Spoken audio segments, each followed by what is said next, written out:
انسان کی زندگی میں کچھ چیزیں ایسی ہوتی ہیں جن کے بغیر زندگی گزر نہیں سکتی۔ اتنی دیر تک جتنی دیر تک وہ چیز اس کے پاس موجود ہوتی ہے اسے نہ اس بات کا ادراک ہوتا ہے نہ احساس ہوتا ہے، لیکن جب وہ چیز اس کے پاس رخصت ہو جاتی ہے، اس کے پاس کسی وجہ سے خدا نہ خواستہ وہ چیز موجود اور محفوظ نہیں رہتی، پھر اسے احساس ہوتا ہے کہ ایک بہت بڑی نعمت تھی میرے پاس، وہ مجھ سے چلی گئی۔ ہماری زندگی کے اندر بہت ساری ایسی چیزیں ہیں کہ اگر وہ ہم سے رخصت ہو جائیں، خدا نہ کرے، تو پھر ہمیں بڑی شدت سے احساس ہوگا کہ یہ نعمت کتنی بڑی ہے۔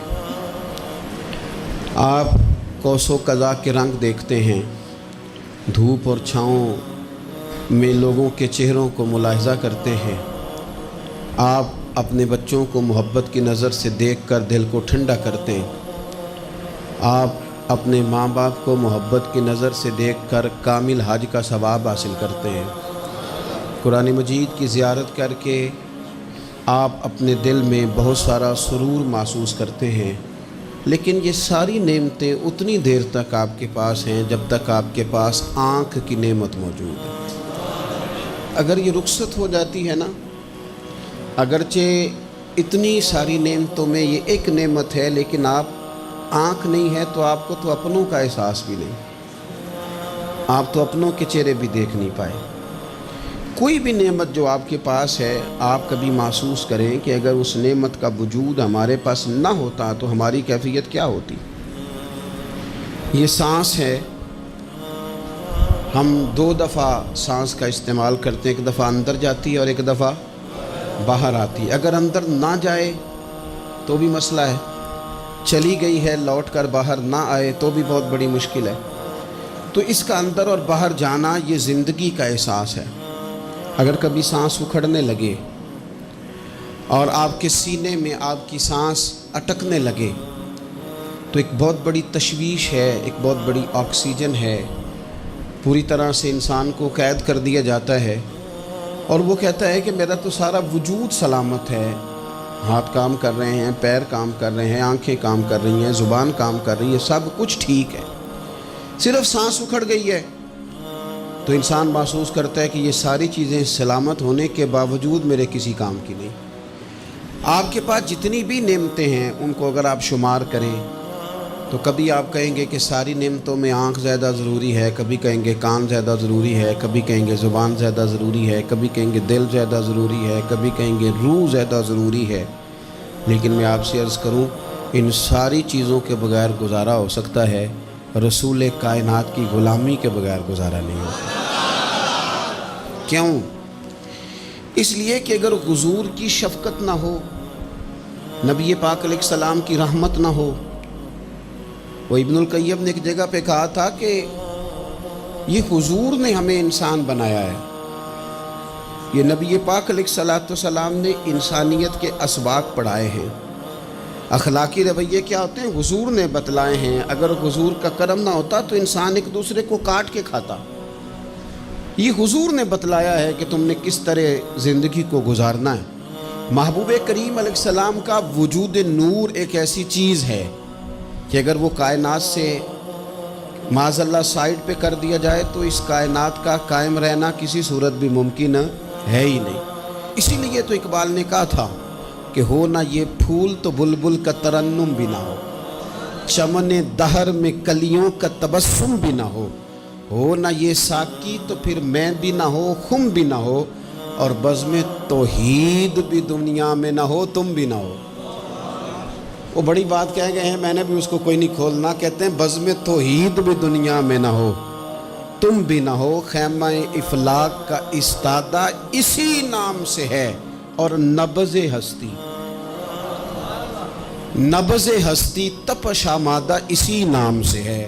تو اقبال پھر ہمیں کرنا کیا ہے؟ کہنے لگے کرنا آپ کو یہ ہے کہ قوت عشق سے ہر پست کو بالا کر دے اور دہر میں اسم محمد سے اجالا کر دے، یہ کرنے کا کام ہے۔ اس رستے پہ آپ چل پڑیں میرے بھائی۔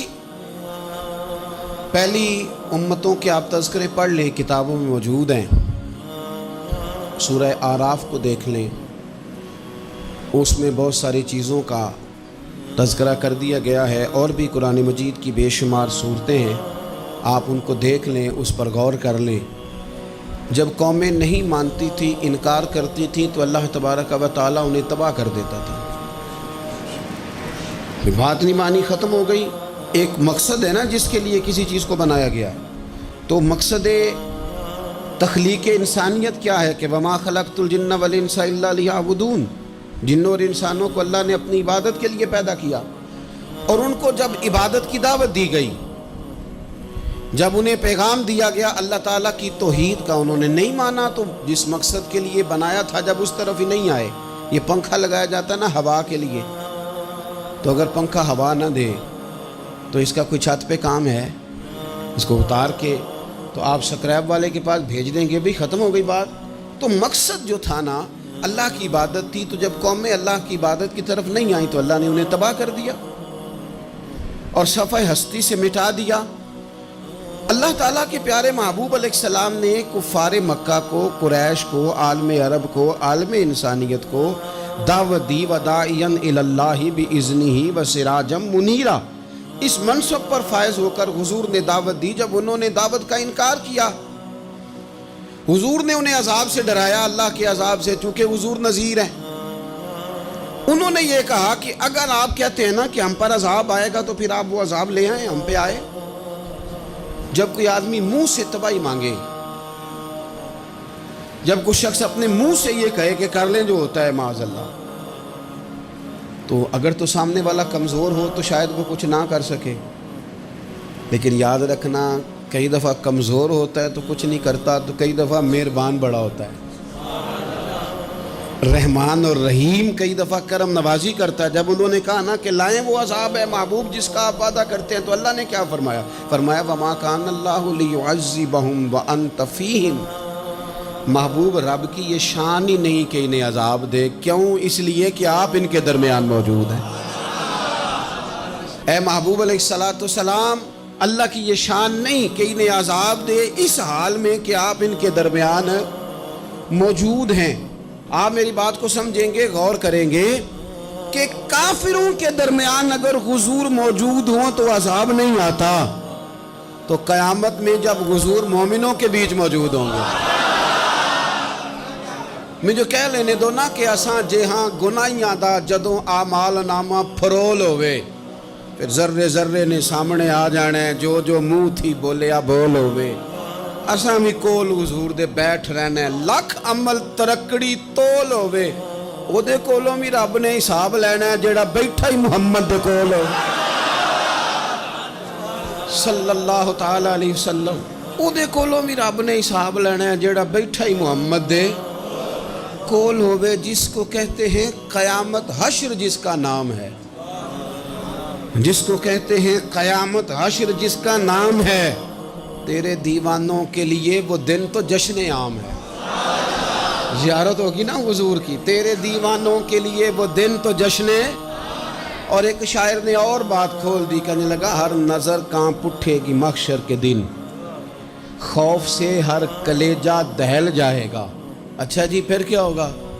ہر نظر کانپ اٹھے گی محشر کے دن، آنکھیں پھڑ پھڑائیں گی، کانپیں گی اور کلیجے پھٹیں گے۔ منظر ہی ایسا ہوگا، انسان اپنے پسینے میں ڈبکیاں کھا رہا ہے، حساب کا وقت آ گیا ہے اور سورج سوا نیزے پہ ہے، زمین دہک رہی ہے، تو کہنے لگے ہر نظر کانپ اٹھے گی محشر کے دن، خوف سے ہر کلیجہ دہل جائے گا، پھر اوڑھ کر کالی کملی وہ آ جائیں گے، پھر اوڑھ کر کالی کملی وہ آ جائیں گے، پھر اوڑھ کر کالی کملی وہ آ جائیں گے، ہر نظر کانپ اٹھے گی محشر کے دن، خوف سے ہر کلیجہ دہل جائے گا، پھر اوڑھ کر کالی کملی وہ آ جائیں گے، سارے محشر کا نقشہ بدل جائے گا۔ میرے عزیز، حضور کے بغیر گزارا، نبی کریم کے بغیر کوئی چارہ، ہمارا کوئی سہارا ہی نہیں حضور کے بغیر، ہم کدھر جائیں سوائے محبوب کے۔ اس لیے نا صحابہ اس بات پر مطلع ہو گئے تھے، وہ نا بڑی بڑی دھیمی دھیمی باتیں پوچھتے رہتے تھے، اطلاع مل گئی تھی نا کہ اصل کرنا کیا ہے۔ تو جو رازدار لوگ ہوتے ہیں نا وہ پھر دھیمے دھیمے راز کی باتیں کرتے ہیں، حضرت انس بن مالک حضور کے خادم تھے، اماں نے دے دیا تھا حضور کی بارگاہ میں، کہتے ہیں میں 10 سال مدینے میں حضور کی نوکری کرتا رہا، تو قریب سے دیکھا تھا نا سارا کچھ، بہت ساری احادیث ان سے مروی ہیں، بڑی چیزوں کو دیکھا تھا، تو ہم سیانے ہو گئے، باتیں سمجھ گئے، قریب رہنے والے لوگ تو قربان پچھانن والے ہیں، تو گل جان گئے گل کھول دے نہیں، تو قریب پہنچ گئے تھے نا، تو سمجھ آ گئی تھی بات کی۔ تو ترمذی میں موجود ہے، ایک دن حضور سے پوچھتے ہیں یا رسول اللہ قیامت والے دن آپ کو کہاں تلاش کروں؟ یعنی حضور علیہ السلام سے پوچھتے ہیں حضور میں نا قیامت والے دن، بھئی بات تو یہ نا کہ اعمال ٹھیک کیا جائے، معاملات پر توجہ دی جائے، عبادات کا خیال کیا جائے، جو ہمارے ذمہ ڈیوٹیاں ہیں وہ پوری کی جائیں، تو وہ کہتے ہیں حضور وہ قیامت والے دن کہاں تلاش کروں؟ تو حضور نے بھی نہیں فرمایا کہ تو اعمال ٹھیک کر، مجھے ڈھونڈنے کی کیا ضرورت ہے، کہاں ڈھونڈوں؟ تو حضور فرمانے لگے مسکرا کے فرمانے لگے، چونکہ قربان پچھانن والے ہیں، تو اے گل جان گئے گل کھول دے نہیں۔ حضور علیہ السلام سے کہا یا رسول اللہ میں نہ قیامت والے دن کہاں تلاش کروں؟ تو حضور فرمانے لگے حوض کوثر پہ۔ یا رسول اللہ وہاں کیا ہوگا؟ تو فرمایا امت پیاسی آئے گی تو میں جام بھر بھر کے پلاؤں گا،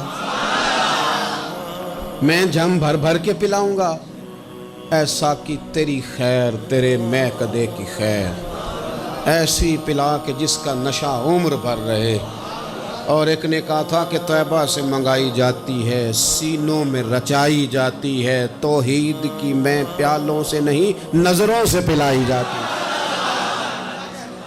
حضور صلی اللہ علیہ وسلم نے فرمایا حوض کوثر پہ بھی جام پلائیں گے؟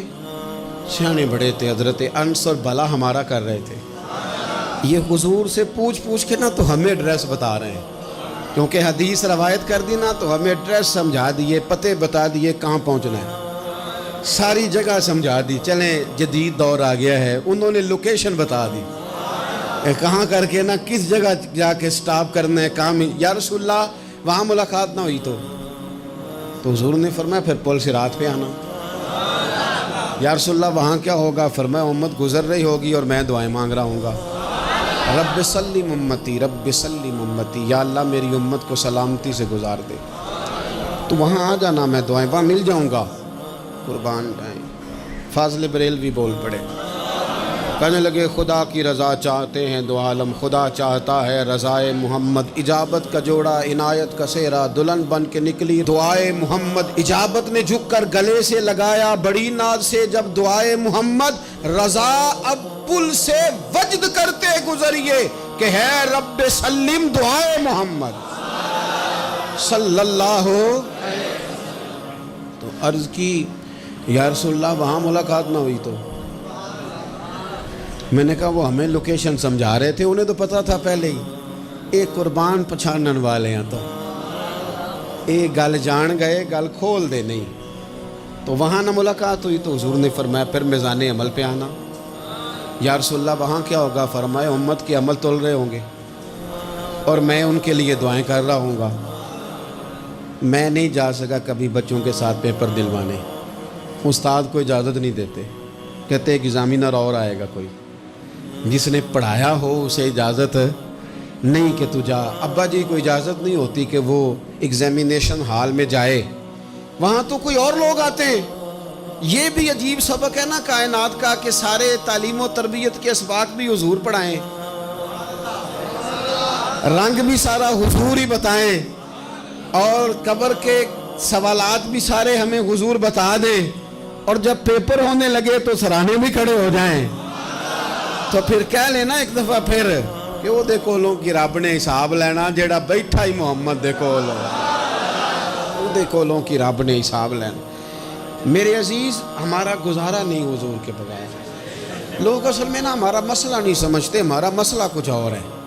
لوگ ہمیں نا بلا وجہ پریشان کرتے ہیں، کبھی جھنڈے سے، کبھی ڈنڈے سے، کبھی جھنڈی سے، کبھی کسی شے سے، کبھی کسی شے سے، کبھی کہتے ہیں وہ نعت اونچی پڑھ لی، کبھی کہتے ہیں سلام اونچا پڑھ لیا، کبھی کہتے ہیں وہ جھنڈیاں لگا دیں۔ میں نے کہا آپ کی بات بھی ٹھیک ہے، پر ہمارا مسئلہ تو سمجھو نا، ہمارا گزارا نہیں نا بھائی۔ جو کسے دا عاشق ہوئے وہ گل اسے دی، 100 مکر بہانے کر کے میں پوچھے میاں صاحب نو مزار تے جا کے کہ مکر کرنے ٹھیک نے؟ تساں کہنا مکر کردا ہے تے حضور ٹھیک نے؟ تے مینوں لگدا ہے کہ پولا جان دے سے پے کہ سونا راضی کرنا ہوئے تے موڑ ٹھیک نے۔ حضور نے ایک دن کہا تھا، حضرت ابو سعید خدری نے کہا یا رسول اللہ آپ قرآن پاک کی تلاوت کر رہے تھے، قرآن پاک بڑا سونا پڑھتے تھے نا، تو نبی کریم نے سن لیا، اب کیا کریں دلیل دیں گے تو بات مضبوط ہو جائے گی۔ حضور نے سن لیا تو بعد میں فرمایا ابو سعید تو بڑا سونا قرآن پڑھتا ہے، رب کے علاوہ کسی کو دکھا کے عبادت کرنی جائز ہے؟ حضرت ابو سعید خدری کہنے لگے سن رہے ہیں مجھے پتہ نہیں تھا آپ سن رہے ہیں، ورنہ میں نے تو اور بنا بنا کے پڑھنا تھا۔ اب تو مان جاؤ نا، جو کسے دا عاشق ہوئے گل اسے دی کرد ہے، 100 مکر بہانے کر کے 100 مکر بہانے کر کے او دہی مرنے مرد ہے۔ میرے عزیز ہماری مجبوری ہے، لوگ اس بات کو سمجھتے نہیں، ہماری مجبوری ہے، حضور کا میلاد ضروری ہے، لوگ سمجھتے نہیں بات کو، اس لیے بلا وجہ رٹا ڈال کے بیٹھتے ہیں۔ بھئی ہم نے تو کوئی رٹا ڈالنا نہیں، نہ سیاست کا، نہ دولت کا، نہ اقتدار کا، نہ کسی اور چیز کا۔ سیاست دے جھگڑے اساں چھوڑ دیتے، اتنے محبت دا جھگڑا ہے، یہ چھڑا کوئی نہیں سکتا۔ تو میرے عزیز ہمارا حضور کے بغیر گزارا، اور نبی پاک علیہ السلام کے بارے میں رب فرماتا ہے وَلَسَوْفَ يُعْطِيكَ رَبُّكَ فَتَرْضَىٰ، محبوب میں آپ کو اتنا دوں گا کہ آپ اپنے رب سے راضی ہو جائیں گے۔ کیا کروں میں اب، یہ آیت اتنی شاندار ہے۔ حضرت امام زین العابدین رضی اللہ تعالیٰ عنہ سے کسی بندے نے کہا قرآن پاک میں سب سے زیادہ امید والی آیت کون سی ہے؟ اس کا خیال تھا لا تقنطوا من رحمت اللہ کہیں گے، اللہ کی رحمت سے نا امید نہ ہونا۔ اس نے کہا حضور سب سے امید والی آیت بتائیں، وہ کہتا میرے ذہن میں تھا کہ یہ والی آیت پڑھیں گے۔ تو امام زین العابدین رضی اللہ تعالیٰ عنہ فرمانے لگے سب سے امید والی آیت ہے وَلَسَوْفَ يُعْطِيكَ رَبُّكَ فَتَرْضَىٰ، رب کہتا ہے محبوب اتنا دوں گا کہ آپ اپنے رب سے راضی ہو جائیں گے۔ آیت نازل ہو گئی تو حضور پتہ کیا فرماتے ہیں صحابہ سے؟ فرماتے ہیں رب کہتا ہے حبیب تجھے راضی کرنا ہے، اور جب تک میرے سارے غلام جنت میں گئے نہ میں نے اللہ سے راضی ہونا ہی نہیں، میں نہیں راضی ہوتا اللہ سے، سارے جائیں گے تو تب تو میں تو کہتا ہی رہوں گا نا قربان پچھانن والے آتا۔ او گل جان گئے پر گل کھول دے، او گل کھول دے نہیں، پتہ چل گیا بات کا، حضور کے بغیر گزارا، حضور کے بغیر کوئی چارہ ہی نہیں۔ اور خود حضور کیا فرماتے ہیں، یہ سنن ابن ماجہ ہے، میرے رسول پاک صلی اللہ تعالیٰ علیہ وسلم ارشاد فرماتے ہیں، حدیث کے راوی حضرت ابو موسیٰ اشعری رضی اللہ تعالیٰ عنہ، حضور فرماتے ہیں کہ اللہ نے مجھے اختیار دیا۔ یا رسول اللہ کس بات کا؟ فرمایا رب نے اختیار دیا میں چاہوں تو آدھی امت بغیر حساب کے جنت چلی جائے، اور میں چاہوں تو اللہ سے اختیار لے لوں کہ یا اللہ مجھے شفاعت کا حق دے، میں سفارش کرتا جاؤں اور تو انہیں معافی دیتا جائے۔ یہ مجھے اختیار دیا اللہ تعالیٰ نے۔ تو حضور کیا فرماتے ہیں؟ فرماتے ہیں وہ آدھی امت والا سودا نہیں میں نے قبول کیا، میں نے نہ شفاعت لی ہے کیونکہ یہ عام تر ہے اور یہ کفایت کرنے والی ہے، یہ عام بھی ہے اور کفایت کرنے والی بھی ہے۔ اور حضور نے یہ لفظ کہے، یہ سنن ابن ماجہ کتاب الزہد دیکھیے گا، اس میں روایت مل جائے گی۔ حضور فرماتے ہیں یاد رکھو تمہارا کیا خیال ہے کہ میری یہ شفاعت پرہیزگاروں کے لیے؟ خود جملہ استفہامیہ سے بات کرتے ہیں، تمہارا کیا خیال ہے کہ میری یہ شفاعت جو قیامت میں سفارش کروں گا تو پرہیزگاروں کی کروں گا؟ حضور فرماتے ہیں نہیں، میں قیامت میں گناہگاروں کی سفارش کروں گا، میں گناہگاروں کی سفارش کروں گا، گناہگاروں کے لیے عرض کروں گا اللہ کی بارگاہ میں۔ کچھ دن پہلے میں کہیں پڑھ رہا تھا کسی کا مضمون، اس نے تشبیہ کس طرح کی دی ہے مجھے پتہ نہیں، لیکن لکھ دی بات، کہنے لگے ایک وکیل ہوتا ہے ایک شفیع ہوتا ہے، ایک وکیل ہوتا ہے ایک، حضور وکیل نہیں ہمارے، حضور ہمارے شفیع ہیں، شفاعت کرنے والے ہیں۔ وکیل یہ کہتا ہے جج صاحب سے کہ یہ جس کا میں وکیل ہوں نا اس نے نا غلطی کوئی نہیں کی، اسے معاف کر دیں۔ وکیل یوں بحث کرتا ہے، کہتا ہے اس نے کیا ہی نہیں، جرم معاف کریں۔ اور جو شفیع ہوتا ہے نا وہ کہتا ہے مالک اس نے سارے کیے، تو میرے آنے کی لاج رکھ اور اسے معاف کر دے۔ یہ وکیل اور شفیع کا یہ فرق ہوتا ہے کہ شفیع کہتا ہے سونیا سارے کیے ہیں، بڑے بڑے پاپ کیے ہیں، پر میں جو آ گیا ہوں تو مہربانی کرنا معافی دے دے، میرے عزیز حضور کے بغیر کہیں بھی گزارا نہیں ہے۔ ہم نے نا جب یہ بات سمجھ لی، اور پتہ ہے نبی کریم صلی اللہ علیہ وسلم نے آگے بڑھ کے خود بھی کئی مقامات پر اس بات کو کھول کر مختلف انداز میں بیان کیا۔ حضرت عبداللہ ابن عباس رضی اللہ تعالیٰ عنہ کی روایت آپ دیکھ لیں، یہ آپ کو مستدرک میں ملے گی۔ حضور صلی اللہ علیہ وسلم فرماتے ہیں قیامت کے دن اللہ تعالیٰ انبیاء کے لیے نور کے ممبر بچھائے گا، ہر نبی ممبر پہ بیٹھ جائے گا، ہر پیغمبر علیہ السلام اپنے ممبر پہ جلوہ فروز ہو جائیں گے، ہر پیغمبر، لیکن حضور فرماتے ہیں میرا ممبر خالی ہوگا۔ یا رسول اللہ صلی اللہ تعالیٰ علیہ وسلم آپ کا ممبر کیوں خالی ہوگا؟ حضور فرماتے ہیں میں ممبر چھوڑ کے رب کی بارگاہ میں کھڑا ہو جاؤں گا، اور اس ڈر سے کھڑا ہو جاؤں گا کہیں ایسا نہ ہو کہ میں جنت میں چلا جاؤں اور میری امت رہ جائے۔ میں اپنی امت کی سفارش کروں گا، رب میری امت کی سفارش قبول کرے گا۔ فرماتے ہیں میں اتنی سفارش کروں گا کہ جہنم کا دروغہ مجھ سے کہے گا کہ محبوب کمال ہو گئی، آپ نے تو اپنا کوئی غلام دوزخ میں رہنے نہیں دیا، سارے آپ نے نکال دیے۔ کسی شاعر نے بڑی خوب بات کی تھی، اس نے کہا تھا کہ یاد رکھو قیامت کا جو دن ہے نا، یہ قیامت کا دن دراصل ہمارا وقت ہوگا خاص، جب ہم نبی پاک صلی اللہ علیہ وسلم کی بارگاہ میں جائیں گے تو ہمیں سمجھ آ جائے گی کہ دنیا میں ہم نے کئی دوستیاں لگائی تھیں پر جھوٹی لگا بیٹھے۔ ایک دوستی سچی ہے جو مدینے والے کی ہے، وہ کہتے ہیں محمد بوٹیا جھوٹا ہی جاگ سارا، اے سچیاں مدینے والے دیاں یاریاں، سچیاں مدینے والے دیاں۔ تو نبی پاک صلی اللہ علیہ وسلم کے بغیر نہ دنیا میں گزارا ہے، نہ قبر میں گزارا ہے، نہ آخرت میں گزارا ہے۔ اب ایک سبق ہے، وہ سبق بھی آپ نے ضرور یاد کرنا ہے۔ جس شخصیت کے بغیر ہمارا گزارا نہیں، نہ قبر میں، نہ حشر میں، نہ پل صراط پہ، نہ میزان عمل میں، نہ حوض کوثر پہ، تو ہمارا ان کے بغیر دنیا داری میں گزارا کیسے ہو جاتا ہے؟ ہمارا تجارت بھی حضور سے سیکھے، گھرداری بھی حضور سے سیکھے، شادی بیاہ کے طریقے بھی حضور سے سیکھیں۔ جب گزارا نہیں حضور کے بغیر تو پھر زندگی کے سارے سلیقے حضور سے سیکھیں۔ پھر ادھر ادھر جانے کی ضرورت ہے، حضور کی سیرت کو پڑھیں، سوانے کو پڑھیں، حیات مبارکہ کا مطالعہ کریں۔ یہ جو ہم میلاد کا جلوس لے کے نکلتے ہیں نا، جب ہم نے نا بہت ساری چیزوں کو سطحی سا سمجھ لیتے ہیں معاذ اللہ بعض اوقات۔ یہ جب ہم میدان میں نکلتے ہیں نا، میلاد کے جلوس میں حضور کے نام کا نعرہ لگاتے ہیں، تو ہم نا للکارتے ہیں اس نظام کو جو نظام حضور سے پہلے تھا۔ امیر غریب کی تقسیم تھی، ذات برادری کی تقسیم تھی، چھوٹے بڑے کی تقسیم تھی، گورے کالے کی تقسیم تھی۔ ہم جب میدان میں نکل کے نعرہ لگاتے ہیں تو ہم اس نظام کو للکارتے ہیں، ہم کہتے ہیں وہ نظام نہیں چلے گا، اب حضور کا میلاد ہو گیا ہے۔ اب نظام وہ ہے کہ جس پلیٹ میں ابو بکر صدیق کھانا کھائیں گے اسی میں بلال حبشی بھی کھائیں گے۔ اب نظام وہ ہے کہ اگر غریب آدمی جرم کرے گا تو سزا ملے گی، تو اگر گورنر کا بیٹا جرم کرے گا تو سزا اسے بھی ملے گی۔